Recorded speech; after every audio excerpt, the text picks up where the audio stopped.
ഇവിടെ നിന്ന് നോക്കുമ്പോൾ ഈ കഷ്ടപ്പെടാൻ വേണ്ടിയാണോ ഇത്രയും പഠിച്ച ആളുകൾ ഇതെല്ലാം വിറ്റുപെറുക്കി കിട്ടിയ പൈസയുമായി പോകുന്നത്? 2-3 മാസം ശമ്പളം ഇല്ലെങ്കിൽ കഴിഞ്ഞു, പെട്ടു.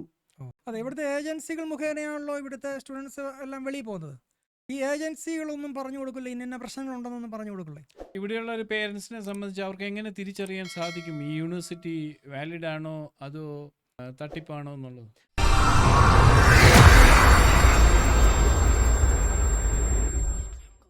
ഇപ്പോൾ നമ്മൾ US-ന്റെ ഒരു ഫുൾ സ്റ്റേറ്റ്സ് എടുത്ത് ഇന്ത്യക്കാർ പോകുന്ന ലിസ്റ്റ് നോക്കുകയാണെങ്കിൽ നമ്മുടെ ഫ്രണ്ടിൽ കാണുന്നതെന്ന് പറഞ്ഞാൽ 2000 മുതൽ ഇന്ന് വരെയുള്ള കണക്കാണ്. അതിൽ ഏറ്റവും കൂടുതൽ കാലിഫോർണിയയിൽ തന്നെയാണ് അന്നും ഇന്നും ഏറ്റവും കൂടുതൽ ആളുകൾ പോകുന്നത്. അത് കഴിഞ്ഞാൽ ടെക്സസ്, ന്യൂയോർക്ക്, അങ്ങനെ വന്ന് ഏറ്റവും താഴെ ജോർജിയ വരെയാണ്. അപ്പോൾ ഏറ്റവും കൂടുതൽ ആളുകൾക്ക് കാലിഫോർണിയ എന്ന് പറയുന്ന സ്ഥലത്തോട് അത്ര താല്പര്യമാണ്. കാരണം ഒന്ന്, വേൾഡ് റാങ്കിങ് ആയിട്ടുള്ള കുറെ യൂണിവേഴ്സിറ്റികൾ അവിടെ ഉണ്ട്. 2, ലിബറലാണ്, വളരെ ഫ്രീഡമാണ്, എന്ത് വേണേ ചെയ്യാം. കടയിൽ കയറി മോഷ്ടിച്ചാൽ പോലും കേസില്ല എന്ന രീതിയിൽ ഒരു തുക അവർ വെച്ചിട്ടുണ്ട്. ഇതിന് താഴെയാണെങ്കിൽ പോലീസ് പോലും പിടിക്കാൻ വരില്ല. ക്യാച്ച് ആൻഡ് റിലീസ് പോളിസിയാണ്. ഒരു പോക്കറ്റ് അടിച്ചു, തല്ലിക്കൊന്നു എന്ന് പറഞ്ഞാൽ പോലും പൊടിച്ചു തിരിച്ചു വിട്ടു. അപ്പം നല്ലതുമുണ്ട് ചീത്തയുമുണ്ട്. എന്നാൽ തന്നെയും ഫ്രീഡം എന്നുള്ളൊരു വാക്ക് അവിടെ വളരെ ഇമ്പോർട്ടൻ്റ് ആണ്. ഈ ജോലി സാധ്യത കൂടുതലുള്ള പ്രൊഫഷൻ ഏതാണ്? അത് ഓരോ സ്റ്റേറ്റിലും ഓരോന്നാണ്, ഓരോ രാജ്യത്തും ഓരോന്നാണ്. ഇപ്പോൾ നമ്മൾ പല രാജ്യങ്ങളുടെ അവസ്ഥ അനുസരിച്ചും കൂടെയാണ്. ഷോർട്ട് സ്കിൽഡ് ആയിട്ടുള്ള ലിസ്റ്റിൽ ചില രാജ്യങ്ങൾ വെച്ചിട്ടുണ്ട്. ഇപ്പം ന്യൂസിലാൻഡ് എന്നൊരു രാജ്യം എക്സാമ്പിൾ എടുക്കുകയാണെങ്കിൽ അവർ ഷോർട്ട് സ്കില്ലിൽ construction, civil engineers, construction managers, construction engineers എന്ന് പറഞ്ഞിട്ട് ഒരു ക്രൈറ്റീരിയ ആണ്. അവർക്കത് ആവശ്യമുള്ളതുകൊണ്ട്. യൂറോപ്പിൽ ചില രാജ്യങ്ങളിൽ നഴ്സുമാർക്കാണ്. അപ്പോൾ ഓരോ സ്പെസിഫിക് ആയിട്ട് ഓരോ രാജ്യത്ത് ഓരോന്നാണ്. അപ്പോൾ എനിക്ക് ഇന്ന രാജ്യം വേണമെന്ന് പറയുന്നതിലുപരിയായിട്ട് എനിക്ക് ഇന്ന ഫീൽഡാണ് താല്പര്യം എന്ന് പറയുന്ന കുട്ടികളുണ്ടെങ്കിൽ രാജ്യം തിരഞ്ഞെടുക്കാൻ കുറച്ചുകൂടി എളുപ്പമായിരിക്കും. ഈ പ്ലംബേഴ്സ്, ഇലക്ട്രീഷ്യനൊക്കെ അവിടെ ചാൻസ് കൂടുതലാന്ന് പറയുന്നത് ശരിയാണ്? അത് ഒരർത്ഥത്തിൽ ശരിയാണ്. ബട്ട് അതിൻ്റെ റിയാലിറ്റി നമ്മൾ ഇവിടെ ഇരിക്കുന്നവർ മനസ്സിലാക്കണം. ഇപ്പം ന്യൂസിലൻഡ്, ഓസ്ട്രേലിയയിലോട്ടൊക്കെ നമ്മുടെ ഇവിടുന്ന് സീസണൽ ജോബുകൾക്ക് പോകുന്ന ആളുകളുണ്ട്. ആപ്പിൾ പിക്കിങ്ങിനൊക്കെ പോകുന്നവരുണ്ട്. നല്ല ശമ്പളമാണ്, 2-3 മാസത്തെ ജോലിയാ. ബട്ട് അതുപോലെ ബുദ്ധിമുട്ടാണ്. എന്ന് വെച്ചാൽ അവർക്ക് കൊടുക്കുന്ന കൂലി മിനിമം അവർലി ആണ്. പ്ലസ് എത്ര ബക്കറ്റ് നിറയ്ക്കുന്നോ അതിന് എക്സ്ട്രായുമാണ്. അപ്പോൾ ഈ സ്ട്രാപ്പ് ഇട്ടിട്ടാണ് ഈ ബക്കറ്റ് ഇവിടെ ഇടുന്നത്. കാനഡയിൽ ഇവിടെ ഞങ്ങളുടെ അടുത്ത് നിന്നുള്ള ഒരു കുട്ടി ഉണ്ടായിരുന്നു. അവർ ആപ്പിൾ പിക്കിങ്ങിനൊക്കെ പോയിട്ടുണ്ടായിരുന്നു. അപ്പോൾ അവർ പറഞ്ഞൊരു കാര്യം എന്ന് പറഞ്ഞു കഴിഞ്ഞാൽ എക്സ്ട്രാ ഓരോ ബക്കറ്റിന് $4 ചേട്ടാ. അപ്പോൾ ഒരുപാട് ഇടും, എത്രത്തോളം പറ്റുമോ അത്രത്തോളം. അത് കഴിഞ്ഞ് ഇവിടെയൊക്കെ തഴമ്പിച്ച് പൊട്ടി. അപ്പോൾ ഹാർഡ് വർക്കാണ്, നമ്മൾ അതിനെ ആക്ച്വലി അപ്രീഷിയേറ്റ് ചെയ്യുന്നു. അതിനുള്ളൊരു മനസ്സ് ഉണ്ടെങ്കിൽ നല്ലത്. പക്ഷേ ചിന്തിക്കേണ്ടത് എല്ലാവർക്കും അത് പറ്റില്ല. എല്ലാവർക്കും 1 ജോലി കിട്ടില്ല, 2 പറ്റില്ല. ബട്ട് അതെ, ഇവിടെ നിന്ന് പോകുന്ന പ്ലംബേഴ്സിനും അവർക്കൊക്കെ ഒരുപാട് ഓപ്പർച്യൂണിറ്റി ഉണ്ട്. പക്ഷേ പ്ലംബർ അല്ലെ കാർപ്പൻ്റർ എന്ന് പറഞ്ഞ വിസ കിട്ടില്ല. അവിടെ റിലേറ്റീവ്സ് ഉണ്ട്, അതുവഴി ഗ്രീൻ കാർഡ് കിട്ടി അവിടെ എത്തിയവർക്ക് നടക്കും. അല്ലാതെ ഇവിടെ ഇരുന്ന് ഞാനൊരു പ്ലംബറാണ്, എനിക്കിപ്പോൾ അമേരിക്കയിൽ ഇത്ര ലക്ഷം രൂപയ്ക്ക് ജോലി കിട്ടുമെന്ന് പറഞ്ഞാൽ നടക്കില്ല. ഒരു നേഴ്സിനെ കെട്ടി അതിനെ അമേരിക്കയിൽ ചാടിച്ച് പുറകെ പോകേണ്ടി വരും. അതെ, ഇവിടുത്തെ ഏജൻസികൾ മുഖേനയാണല്ലോ ഇവിടുത്തെ സ്റ്റുഡൻസ് എല്ലാം വെളിയിൽ പോകുന്നത്. ഈ ഏജൻസികളൊന്നും പറഞ്ഞു കൊടുക്കില്ല, ഇന്ന പ്രശ്നങ്ങളുണ്ടെന്നൊന്നും പറഞ്ഞു കൊടുക്കില്ലേ? ഇപ്പം നമ്മളൊരു ആശുപത്രിയിൽ പോയിട്ട് ഡോക്ടറോട് എനിക്ക് ഇന്ന അസുഖമുണ്ട് എന്ന് പറയുമ്പോൾ പുള്ളി പറയും ഇന്ന മരുന്ന് കഴിക്കൂ. ഓക്കെ, അല്ലാതെ അതിന് ലൈഫ് സ്റ്റൈൽ മാറ്റിയാൽ മതി എന്ന് പറഞ്ഞാൽ നാളെ നിങ്ങൾ അവിടെ ചെല്ലില്ല, അയാളുടെ ബിസിനസ് പോയി. അതുപോലെയാണ് ഈ ഏജൻസികളുടെ അടുത്ത് നമ്മൾ ചെല്ലുമ്പോൾ അവർ നോക്കുന്നത് ഒരു ബിസിനസ്സാണ്, പ്രോഫിറ്റ് മോട്ടിവേറ്റഡ് ആണ്. അവർ പറയും അവർ ആദ്യം ചിന്തിക്കുന്നത് ടങ് ബൾബ് എത്തും. എന്നിട്ട് ചോദിക്കും എനിക്ക് ഏറ്റവും കൂടുതൽ കമ്മീഷൻ കിട്ടുന്നത് ഇന്ന രാജ്യത്ത് ഇന്ന യൂണിവേഴ്സിറ്റിയാണ്, ഇതുങ്ങളെ അങ്ങോട്ട് വിടാം. ആ യൂണിവേഴ്സിറ്റി നല്ലതായിരിക്കും? ഒരിക്കലും ആയിരിക്കില്ല. കാരണം ഇവർക്ക് കമ്മീഷൻ കൊടുത്ത് നമ്മുടെ നാട്ടിലെ ഡൂക്കിലി ഏജൻസികൾക്ക് കമ്മീഷൻ കൊടുക്കാൻ അത്രയും തരം താഴ്ന്ന കോളേജുകളാണെങ്കിൽ അവിടെ പിള്ളേർ വരാത്തോണ്ടല്ലേ. ഇവിടെയുള്ള ഒരു പേരൻസിനെ സംബന്ധിച്ച് അവർക്ക് എങ്ങനെ തിരിച്ചറിയാൻ സാധിക്കും ഈ യൂണിവേഴ്സിറ്റി വാലിഡ് ആണോ അതോ തട്ടിപ്പാണോ എന്നുള്ളത്? അല്ല, തട്ടിപ്പ് എന്ന അർത്ഥത്തിലല്ല ഞാൻ ഉദ്ദേശിച്ചത്. ക്വാളിറ്റി ഓഫ് എഡ്യൂക്കേഷൻ വളരെ വ്യത്യാസമാണ്. അപ്പം നമ്മൾ പറഞ്ഞു ആദ്യം 200-500 റാങ്കിങ്ങിൽ വേൾഡിലുള്ള യൂണിവേഴ്സിറ്റികളിൽ ഏറ്റവും കൂടുതൽ US-ലും UK-ലും ഒക്കെയാണ്. ശരിയാണ്. ഇപ്പോൾ ഓക്സ്ഫോർഡ്, കേംബ്രിഡ്ജ്, ഹാർവർഡ്, ഇതൊക്കെ ടോപ്പ് ആൻഡ് യൂണിവേഴ്സിറ്റീസ് ആണ്. അവിടെ ഹൈലി കോമ്പറ്റേറ്റീവ് ആണ്. ബട്ട് അതിൽ പഠിച്ചത് കൊണ്ട് മാത്രം നിങ്ങൾ സക്സസ്ഫുൾ ആകുമെന്നോ അത് റിജക്ട് ചെയ്തുകൊണ്ട് നിങ്ങളുടെ ജീവിതം നശിക്കുമെന്നോ പറയുന്നില്ല. ഇപ്പം അലിബാബയുടെ ഹെഡ് അയാൾ പറഞ്ഞിട്ടുണ്ട് 10 തവണ അയാൾ അപ്ലൈ ചെയ്തിട്ടും ഹാർവർഡ് അയാളെ എടുത്തിട്ടില്ല. ഇന്ന് അയാളുടെ ഫണ്ടിങ് കൊണ്ടാണ് ഹാർവർഡിൽ ഒരു ഡിപ്പാർട്ട്മെന്റ് നടക്കുന്നത്. റൈറ്റ്. അപ്പം അങ്ങനെ ആളുകളുണ്ട്. അത് ഓരോ ആൾക്കാരുടെ പൊട്ടൻഷ്യലാണ്. ബട്ട് അല്ലാതെ നമ്മൾ നോക്കുകയാണെങ്കിൽ ഏറ്റവും താഴെ തട്ടിലും ആ രാജ്യത്തും യൂണിവേഴ്സിറ്റികളും കോളേജുകളും ഉണ്ട്. അവർക്ക് ഈ വെളിയിൽ നിന്ന് വരുന്ന കുട്ടികളുടെ ഫീസാണ് ഇമ്പോർട്ടൻറ്റ്. ഇപ്പം അവിടെ ഒരു അമേരിക്കക്കാരനായി ഗ്രീൻ കാർഡ് കിട്ടിയ ഒരു വ്യക്തിയുടെ മകൻ പഠിക്കുന്നത് $5000 ഇന്ത്യയിൽ നിന്ന് പോകുന്ന ഒരു ഫോറിൻ സ്റ്റുഡൻസ് എന്ന് പറഞ്ഞ് 10, 15, 20 ആണ് ഫീസ് അടയ്ക്കുന്നത്. അതേ കോഴ്സിൽ അതേ ക്ലാസ്സിൽ അവരോടൊപ്പം ഇരുന്ന് പഠിക്കാൻ. കാരണം അവിടെ ചെന്ന് കഴിയുമ്പോഴുള്ള അവരുടെ ഇൻഫ്രാസ്ട്രക്ചർ, അവരുടെ മെഡിക്കൽ, ഇതൊക്കെ ഇതിനു മുമ്പ് അവരുടെ ഗ്രാൻഡ് പാരൻസ് ആയിട്ട് ടാക്സ് മുടക്കി പണിതതാണ് ഇല്ലേ? അപ്പൊ അതിന്റെ ഒരു ഭാഗം നമ്മളും ആയി ആ ബെനിഫിറ്റ് അനുഭവിക്കാൻ പോകുന്നതുകൊണ്ട് അവർ അറക്കുന്നതാണ്. അപ്പോൾ അത് ക്ലിയർ ആയിട്ട് നോക്കിയാൽ ഇപ്പം എന്തുകൊണ്ട് പോകുന്നു എന്നുള്ളതിന് ഏറ്റവും കൂടുതൽ ഇന്ത്യൻസ് അവിടെ പോകാനുള്ള കാരണങ്ങൾ ക്വാളിറ്റി ഓഫ് എഡ്യൂക്കേഷൻ ഒന്ന് ശരിയാണ്, 2 ജോബ് ഓപ്പർച്യൂണിറ്റീസും ശമ്പളവും. പക്ഷേ അതെങ്ങനെയാ ഒരു മായമല്ല മന്ത്രമല്ല എന്ന് പറയുന്ന രീതിയിൽ പ്രസന്റ് ചെയ്യേണ്ട ഒരു കാര്യമാണ്. പറയുമ്പോൾ 30 മുതൽ 40,000 വരെ ആവറേജ് സാലറി കിട്ടുന്ന ഒരു സ്ഥലമാണ് കാലിഫോർണിയ. സ്റ്റാർട്ടിങ്ങിൽ ഒരു 20-24 വയസ്സുള്ള ഒരു പയ്യനെ സംബന്ധിച്ച് വലിയൊരു സംഖ്യയായിട്ട് അത് തോന്നും, കയ്യിൽ കിട്ടില്ല തോന്നും. ഇത് പറയാൻ കാരണം ബാക്കിയുള്ള ഡീറ്റെയിൽസ് കൂടെ നമ്മൾ നോക്കണം. ഫെഡറൽ ഇൻകം ടാക്സ് അവിടെ ഉണ്ട്, അതിന്റെ ഡീറ്റെയിൽസ് ആണ് നിങ്ങളുടെ ഫ്രണ്ടിൽ കാണുന്നത്.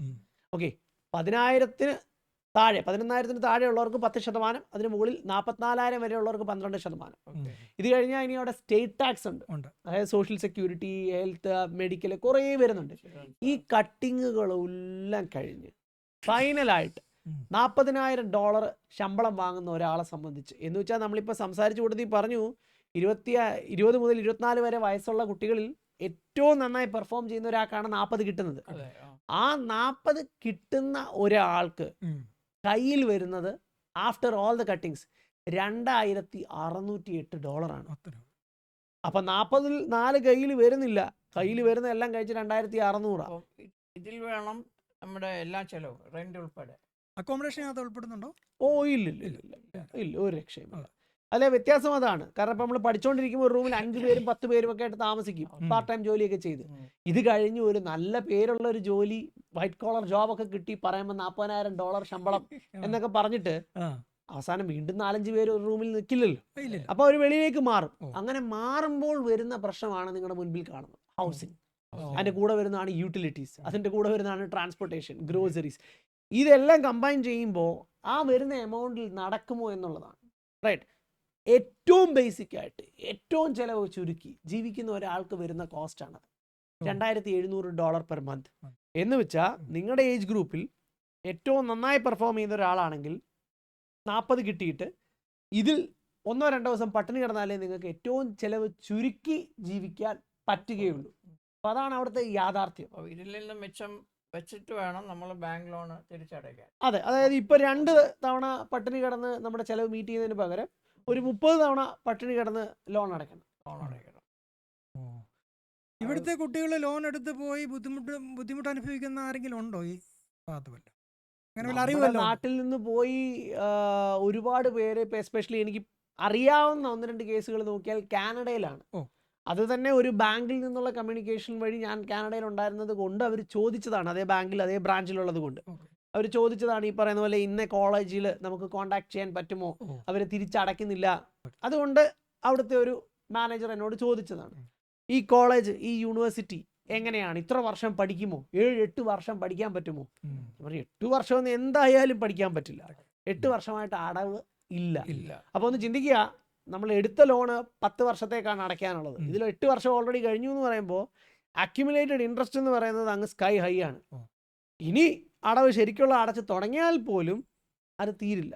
മോസ്റ്റ് ലൈക്ലി ഇങ്ങനെയുള്ള കേസുകളിൽ അവർ അടച്ച് തുടങ്ങില്ല. അവർ ഈട് വെച്ച സ്ഥലമോ വീടോ എന്താന്ന് വെച്ചാൽ അത് ബാങ്ക് എഴുതിയെടുത്തുകൊണ്ട് പോകുകയുള്ളൂ.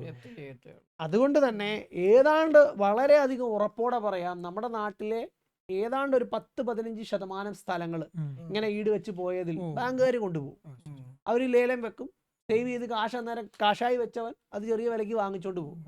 ഇവിടെ ഇതുപോലെ വെളിയിൽ പോയി പഠിച്ച കുട്ടികൾ എക്സാം എല്ലാം പാസ്സായി അവർ തിരിച്ചാരെങ്കിലും ഇവിടെ വന്ന് ജോലി ചെയ്യാൻ താല്പര്യപ്പെട്ടു? ഉണ്ട്, കുറച്ച് പേരുണ്ട്. അത് ഒരുപാട് പേരില്ല, വളരെ കുറവാണ്. ബട്ട് അവരെ സംബന്ധിച്ച് ഇതാണ് റീസൺ. എങ്ങനെ അവിടെ നിന്നാൽ ഒരു തവണ പട്ടിണിയെങ്കിലും കിടന്നാലേ ചിലവ് കുറച്ച് ജീവിക്കാൻ പറ്റും. ആ സർട്ടിഫിക്കറ്റ് മതിയാകുമോ ഇവിടെ വന്നും കണ്ടിന്യൂ ഇവിടെ ജോലി ചെയ്യാൻ? അതോ നമ്മുടെ ഇവിടുന്ന് കുട്ടികൾ പുറത്ത് പോകുമ്പോൾ അവിടെ ചെന്ന് ജോലി ചെയ്യണമെന്നുണ്ടെങ്കിൽ അവിടുത്തെ കോഴ്സ് ചെയ്തിട്ടതിന് ശേഷം മാത്രമേ അവർക്ക് അവിടെ ജോലി ചെയ്യാൻ പറ്റുള്ളൂ. അല്ല, നമ്മുടെ ഇവിടുന്ന് ഇപ്പം നമ്മൾ പോകുമ്പോൾ ഇവിടുത്തെ സർട്ടിഫിക്കറ്റും കൊണ്ട് അവിടെ ചെന്നാൽ വലിയ കാര്യമില്ല. അവിടെ വീണ്ടും ഒരു എഡ്യൂക്കേഷണൽ ക്വാളിഫിക്കേഷൻ ഉണ്ടെങ്കിലേ പറ്റുകയുള്ളൂ. അതായത് അവിടെ നിന്ന് തിരിച്ച് നമ്മൾ നാട്ടിലേക്ക് വരുമ്പോൾ അവിടുത്തെ യൂണിവേഴ്സിറ്റികൾ ടോപ്പ് 500 ഉള്ളത് കൊണ്ട് ആ യൂണിവേഴ്സിറ്റികളിൽ ഒന്നാണ് നിങ്ങൾ പഠിച്ചതെങ്കിൽ ഇവിടെ എഡ്യൂക്കേഷൻ ഇക്വലൻസി പോലും വേണ്ട, എക്സെപ്റ്റ് കാറ്റഗറി ആണ്. അതുകൊണ്ട് അതൊരു വലിയ ഗുണമാണ് നമ്മുടെ യൂണിവേഴ്സിറ്റികൾ IIT ഉള്ള അങ്ങനെ. റെപ്യൂട്ടഡ് കമ്പനികളിൽ ഇവിടെ ജോലി. അതെ അതെ അതെ, കാരണം ഇപ്പൊ ചില നമ്മുടെ മെട്രോ സിറ്റീസിലൊക്കെ നല്ല ശമ്പളമുണ്ട്, ഇത്രയും റെന്റും ഇല്ല എന്ന് വെച്ചാൽ അവിടുത്തെ മിനിമം റെന്റ് $1500 ആണ് എന്ന് വെച്ചാൽ നമുക്ക് ഓൾമോസ്റ്റ് 1 ലക്ഷം രൂപയായി. നമ്മുടെ ചെന്നൈയോ ബാംഗ്ലൂരോ ഒക്കെ ആണെങ്കിൽ ഒരു 25,000-30,000 രൂപയ്ക്ക് നല്ല രീതിയിൽ ജീവിക്കാം, മാന്യമായിട്ട് റെന്റ് ചെയ്ത് ജീവിക്കാം, അതിനുള്ള ശമ്പളവും ഉണ്ട്.